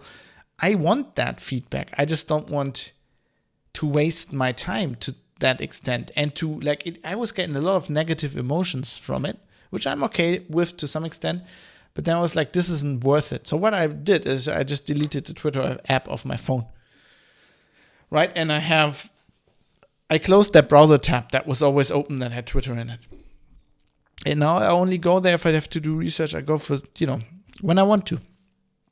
And I purposely close that tab sometimes. And I wrote something that this guy who doesn't like it, who's engaging with me, who is trying to wind me up maybe, and I go, whatever. I reply to you 3 times. It's enough now. I'm not going to spend a significant percentage of my day engaging with these people because it doesn't help. The only thing they want to do is mess you up. And now sometimes I play with them. They say something. I send them a Becky Lynch gift. They say something. I send them another Becky Lynch gift. I've got a lot of Becky Lynch gifts. Just play with them. But I'm doing it. I've kind of analyzed myself, and I think it's a healthy thing to do. I think we need more of that. Less laws and more basically common sense. Just teach people, probably in school. Teach them. I've got people from my windows. Maybe they're haters. Loud enough. I got like teach people that learning the thing that I learned the hard way, that words can't hurt you if you don't let them. That's the bottom line. I understand there's psychological things that you can't get through. Maybe you have issues there or something, and maybe you need help. But at the end of the day, I think if you, barring any like psychological problems or disorders or whatever, I think anybody can learn this. And I'm a very emotional person, so it took me significant time of my life to learn this, but I did in the end, and it helps. And I think that's just something that more people need to know, and then it's less likely that they get into situations like this. The hate speech thing, as law, SLC says the hate speech thing as law, it will be too broad and basically disallow criticize politicians and their rich friends. Yeah, for example, or like. See, one thing that struck me today while I was thinking about this is the following thing. We talked about the pandemic on the show quite a lot, and you know my opinions on getting vaccinated and basically soft forcing people to get vaccinated. But like so I'm reading like two things this morning in a lot of news stories. I'm reading a lot about like Drachenlord and hate speech and how horrible that is. And I'm reading op-eds in newspapers where like, oh, the time is up for those filthy people who don't want to get vaccinated. Like the state isn't pressuring them enough and we need to fucking basically force them to get vaccinated. I'm like, how is that not hate speech? Right? How is an editor in a newspaper writing exactly, how is that not hate speech? If somebody doesn't want to get vaccinated, they're like their personal fucking choice. What do you like? Oh, they're, filthy, or like people went on holiday and now it's like the wave. It's now, they're calling it the tsunami wave now in Germany, which is like just going, they're running out of ideas to scare people. Now it's getting ridiculous. But it's like, what, like, how is that not fucking hate speech? Right? If what they're doing to Drachenlord is hate speech, like shouting at him and like making fun of him because he's fat and dumb and can't pronounce words, how's making fun of blaming people who made the personal decision for whatever reason, a reason I don't understand either, to not get vaccinated? How's that not hate speech? Like, how can you stand up for like guys doing stupid shit on the internet? And you're saying, well, it's their right. Like, Lobo goes, that's his job. Like, if you take that away, take his job away. Like, how is it not their right to say, I don't want to get vaccinated? How is it then okay if companies go, you can't work here if you're not vaccinated? Like, how does that, like, how do the same people basically say those two things? I don't understand. Like, I fucking hate this hypocrisy. How do people compartmentalize their brain in such a way? I do not understand. Maybe something's wrong with my brain that I can't do that. I've never been able to do that. I get seriously like into like in the past in my life I've gotten into what I would describe mild existential crises several times, where I had like a long held belief that I was very adamant on, and I realized, somebody told me, or most of the time realized, because people keep telling me of I'm reading something and it worms its way into my brain, and I realized, shit, like, do you have like these two beliefs and they're like actually opposed? You're actually having double standards. Like, you can't go and say people should do that and then you can hold that belief. And that makes me like really feel bad. And what it makes me do is change my fucking belief. And the existential crisis comes from, it's something you hold on for your whole life and it kind of defines you, and you realize it's kind of shit and you have to change it. And that's painful and it's hard to do, but like, I feel you have to. like one of the things specifically that people, I don't know, if they know me and have listened to podcasts from me for a long time, is like gun laws. I used to be very, very like opposed to gun ownership, and I thought guns were basically evil. And I realized that that was a long-held belief for me. Like if you listen to Linux Outlaws back in the day, I talked about this a lot, even though it's not a Linux topic. Always talking about political things. That's what you get when you study politics. But like at some point I realized that isn't compatible with my other beliefs about personal freedoms and, personal rights, and that it just doesn't make any sense to basically ban a tool. Yeah, that's more deadly than other tools, but at the end of the day, it's a tool. And it doesn't make any sense to be like against personal gun ownership, but like somebody's a hunter and they can have a gun, right? Just because like it's their job or their hobby, and they did a test, and now they can have a gun. And like it's like really weird in Germany too. So if you're a hunter and you have a WBK Waffenbesitzkarte, so you're allowed to have a gun. Because of your job or whatever, and you have that gun in your home, locked up. Somebody breaks into your home. You take your gun and shoot him in the head because he was breaking into your home. You're completely within your right, because after German law, you were allowed to own that gun for hunting. You have a rifle probably, but you always have a sidearm because, to put an injured animal down, you don't use a rifle. So every hunter has a pistol, and you shoot that guy in the head and you're okay. You're allowed to shoot that guy because you were allowed to have the gun for some completely other reason, but you're allowed to have the gun, and he was breaking into your house, so you were allowed to defend yourself.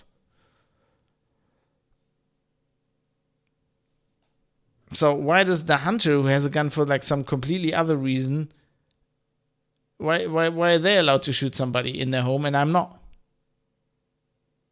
Like it just doesn't make this. I mean, it makes sense under the law and the way the law is written. I understand all of that, like intellectually, but like on like a really low level basis, it doesn't make any fucking, like on an actual societal level, it doesn't make any sense.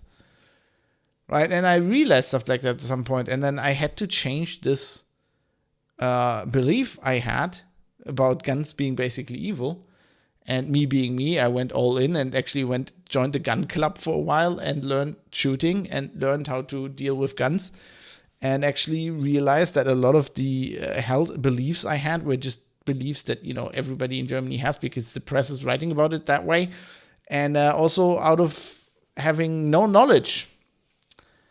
Germany, when it comes to guns, Germany is a really weird country because we actually have, I think, the second highest gun ownership per capita, like legal guns, after the US.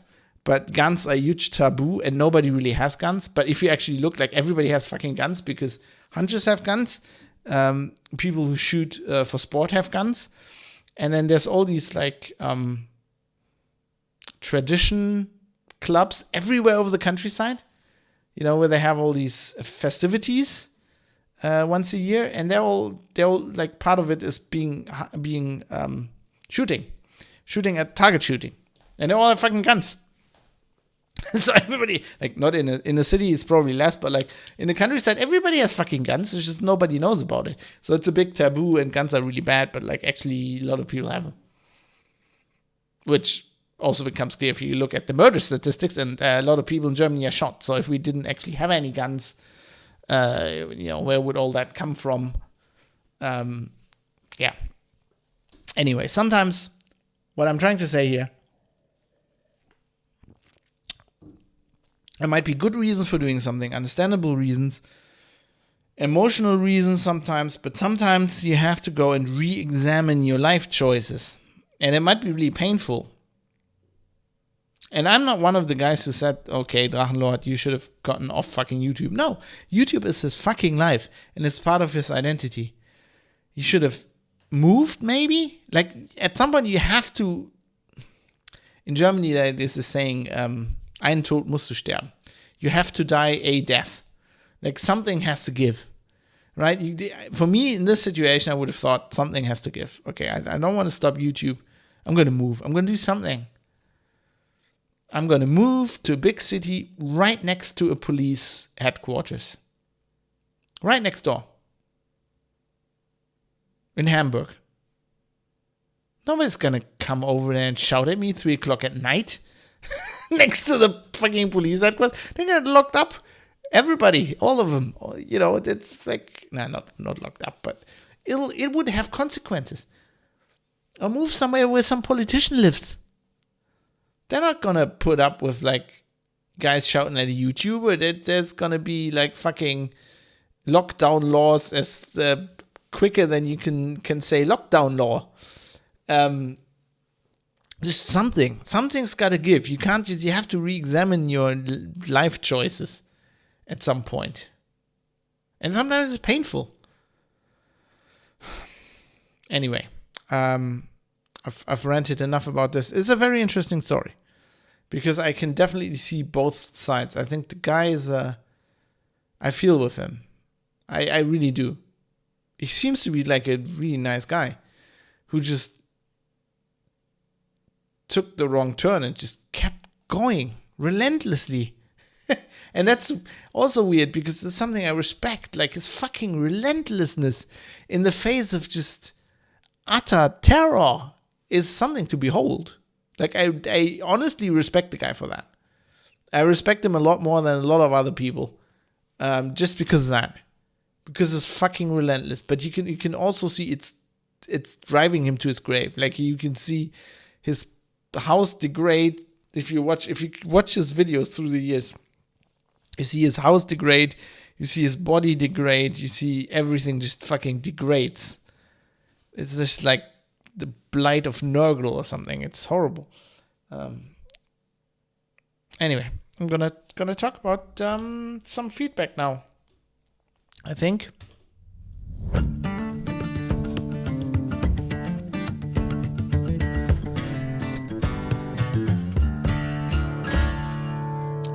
Interesting topic though. And you probably disagree with me. So you should also go and send me some feedback. Go to privatecitizen.press. Go to the contact link and talk to me. And if you hate me, send me some hate. But I'm not going to give you my address. I mean, if you really want to, we can just meet in some neutral park in Düsseldorf. Like, if you really want a fist fight. But I have to warn you, I have been training. And I got the blisters on my hand to prove it. Also, don't come to my house. I have a fucking big knife. That ain't a knife. This is a knife, mate. Also, I'm not going to tell you where my house is. Fuck you. Anyway, speaking of feedback, got some feedback from Captain Egghead. Captain Egghead. Can't talk. See, it's not only you, Rainer. All of us. Captain Egghead says, after listening to episode 92, it occurred to me that I might have used the wrong term when I told some people that I had a very mild case of COVID-19. In a quick search, I was not able to find any clear-cut medical definition, but at least according to the Merriam-Webster Online Dictionary, a linguistic source, COVID-19 can be mild, so it does not necessarily require any medical intervention as Fab has implied. I did have 2 out of the listed symptoms, and I did test positive for the particular virus specified as the cause, so it appears to me that I was not wrong. No, I think you're not wrong. I think I was wrong. See, sometimes you have to admit that you're wrong. That's how you do it, Mr. Drachenlord. I was too. I was over exaggerating. I was saying COVID-19. In generally, that's, if you actually get seriously sick, that's what you call it.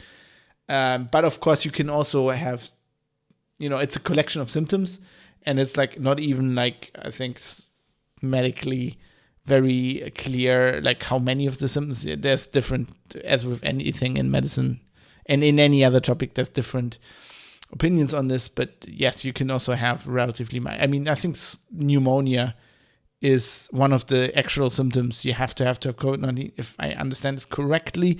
But he quotes something else later on, so I'm going to get into that. But like, so I had considered, like, even mild pneumonia, I would consider a serious symptom, but I guess you can just have that and just work. I think there's people that mild pneumonia with just working.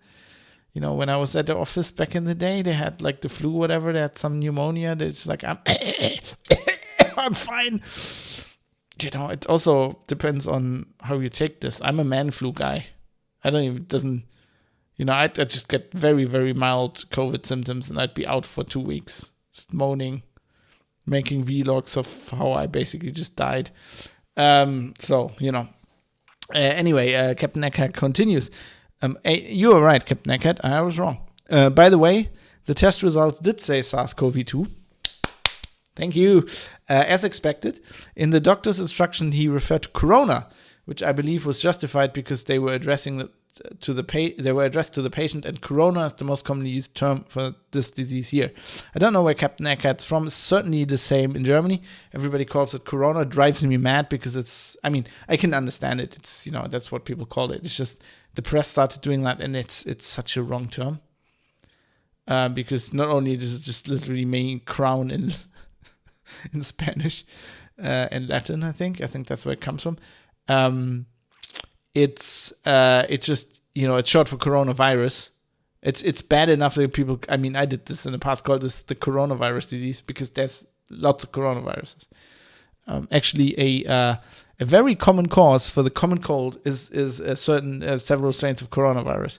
Usually when you get the common cold in winter, it's rhinovirus, and like, you know, the summer cold, when you just get the sniffles, or you get like the cold in summer, and sometimes that's weird. I get a bit of fever with that, viral infection, but like often that is a coronavirus. So calling it corona is just, I mean, yeah, you know, it's like we're speaking about guns. If you're into guns, a gun nut, so to speak, and people call like a rifle, like a long arm, like a rifle, call that a gun. Or like a revolver, call a revolver a gun. Or a pistol. They call a revolver a pistol. That's even worse. You know what I mean. If you're technical, it just drives me insane. But I can understand why they did that. And I'd be much more comfortable with like vaccination companies calling their vaccine the corona vaccine. It just pisses me off they call it the COVID vaccine, because that is like literally wrong. Like corona vaccine would just be unspecific. But it is a coronavirus, so yeah. It wouldn't be wrong. It would be very, very unspecific. Captain Eckhardt continues. Also, the Wikipedia COVID-19 entry seems to be consistent with Webster, quote, of those people who develop symptoms noticeable enough to be classified as patients, most, 81%, develop mild to moderate symptoms, up to mild pneumonia. And I'm going to put a link in the show notes, probably sits in the press. Yeah. It just amazes me. I had several people writing me. I mean, I have a lot of feedback that I don't include in the show. I also got some feedback that I didn't include because it's topics I want to do. And I don't know if I want to keep that back.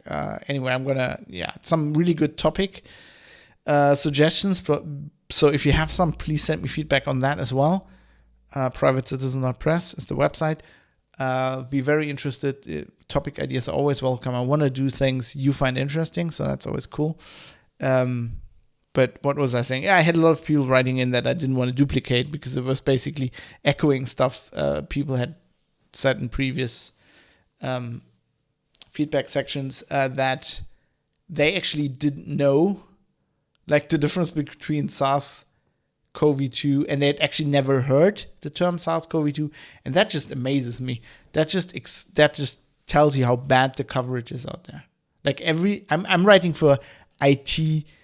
Like the only SARS-CoV-2 related articles I ever wrote were either for my blog or for IT specific publications. And I always, in an article that I write, I call it the SARS-CoV-2 pandemic. I've never used COVID. It might have been changed by editors afterwards, but I never used that. I used that correctly because I'm thinking I'm writing for a technical magazine, and if I go and I confuse FAT and NTFS, people are just completely riled up. And if you're that specific, you can't just go and confuse SARS-CoV-2 and COVID. Like, you can't confuse the virus and the disease symptoms, especially when it's very important that not everybody who has the virus gets the disease. And that is still a topic that I talked about on the show a lot, that society as a whole does not understand. Society equates a positive test, which is a positive test shows that somebody is infected to some degree, with being sick, which doesn't have to be the case, with having COVID. Like, there's a difference between having the virus. There's many differences. There's the difference between having the virus and spreading it, having the virus, and it duplicating because you're not vaccinated, or your immune system doesn't react, getting sick and getting really sick and getting COVID and not even getting COVID, but actually ending up in the ICU. So people hear positive test and they think ICU. And you see journalists writing like that. They're talking about ICU beds, and they're going, they're writing something about like PCR tests. You're like, there is no connection between this. The only connection is that if somebody ends up in the ICU, yes, they're probably tested positive if you test them, but it's only causal in that direction, right? It's not like anybody who gets tested positive ends up in the ICU. And people, I think, believe that. I think that's why there's a big, or something similar. I think that's why there's a big scare still of this virus, even though, I mean, I understand if you have health issues or you're old or whatever, that, you're in a risk group, that you are afraid of this virus, which I think is justified. But, if you like me and you are 38, you've never been in a hospital in your life, you don't know of any pre-existing illnesses. That doesn't mean I couldn't die if I get it. Like, maybe I'm really sick. Maybe I'm riddled with cancer and I just don't know. But like, if you're like that and you're like that deadly afraid, I don't understand why. Because my risk right now of dying of a heart attack is like, cardiovascular disease, even though I don't have that many risk factors there either, is so much of a bigger problem just because I'm a man and I'm like almost 40 now, right? My risk of having a serious cardiovascular problem just increases exponentially every year now. Probably not that bad. I don't smoke, at least not regularly. I exercise these days, and I don't weigh 250 kilos. Like some German YouTubers. But yeah, anyway. Thank you, Captain Egghead, for the feedback. And yes, I was wrong. Of course, you can have mild cases of COVID-19. I think the problem also that happened there in my brain is that usually, like, to have COVID, you have to get diagnosed with that, right? So, specifically, like, technically, not what, like, okay, the way it works these days is like for example, somebody dies and they have a test because he was in the hospital and he was positive, then he died of COVID. Even though technically if he didn't have the symptoms and he might have died of a heart attack, that was maybe made worse or whatever, or something else, and that might have been made worse by the virus. Technically, he didn't die. You don't die of COVID. You die of pneumonia or something, right? But like, often it's like labeled COVID and it's technically not. But like, the thing I was thinking is, if it's to be like medically labeled COVID, a doctor or a hospital has to be involved. Realistically, a hospital. So you have to have it bad. You end up in a hospital. you get diagnosed, you get treated, and then you get treated for COVID. Right? So generally that's what I would connect with COVID anyway. That's what I was getting across, but obviously I wasn't technically, I wasn't explaining myself clearly enough. So thanks for calling me out on that, Captain Egghead. That's what we need the big brains for. Anyway, that's it for the feedback this time. Please tell me how I'm wrong about Drachenlord and the hater. Actually, I always say that every episode, but this time I mean it. I'd be amazed. It'd be great to have an episode. If I get a lot of feedback on this, and I'd be happy to do like a second episode and discuss this. And if I can't get somebody on the show to discuss this with, I would also consider doing this by, reading email and commenting on it, or maybe having an email discussion with somebody and then asking them if that'd be okay if I read it out on the show or something. I think there's so much nuance in the story that I don't even feel like this is my opinion, but I'm not completely comfortable with it. I think we need to explore it more. So I'll be happy to do that. Anyway, let's get to the begging for money part of the show.